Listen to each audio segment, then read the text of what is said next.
মাসালা নাম্বার ১, সাহারি করার পরে অনেক সময় আমরা দেখছি যে এখনও সাহারির সময় শেষ হতে বাকি আছে। তো অনেক সময় অনেক মানুষ তারা তামাক অথবা খৈনি অথবা গুল তারা মুখে নিয়ে দিল যে কিছুক্ষণ পরে আবার ফেলে দেবো, কিন্তু সেটা আর সময় হয়ে উঠলো না।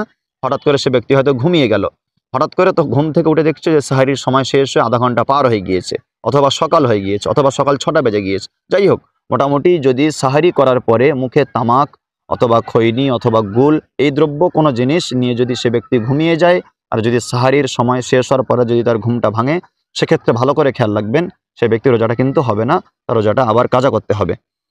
মাসালা নাম্বার ২, যদি কোনো ব্যক্তি রোজা রেখে বিড়ি অথবা গুল অথবা সিগারেট অথবা খৈনি অথবা তামাক যদি এগুলো সেবন করে, যদি খায়, যতই সে যুক্তি দিক যে আমার ভিতরে যাচ্ছে না, আমি তো মুখের উপরে রেখেছি, যদি এগুলো ইচ্ছাকৃতভাবে মুখে নেয়, তাহলে তার রোজাটা অবশ্যই ভেঙে যাবে, এতে থাকার কোনো অবকাশ নেই, অবশ্যই তার রোজাটা ভেঙে যাবে।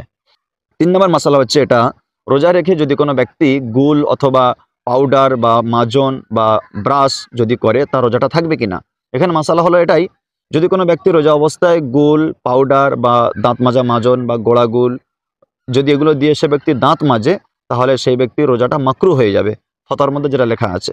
তো যদি এই সময়কালীন দাঁত মাজাকালীন যদি কোনো একটা অংশ হালকা টুকরা যদি তার পেটের মধ্যে চলে যায়, তখন কিন্তু তার রোজাটা সম্পূর্ণরূপে ভেঙে যাবে। সেজন্য সবথেকে উত্তম হচ্ছে রোজা অবস্থায় এগুলো থেকে দূরে থাকা।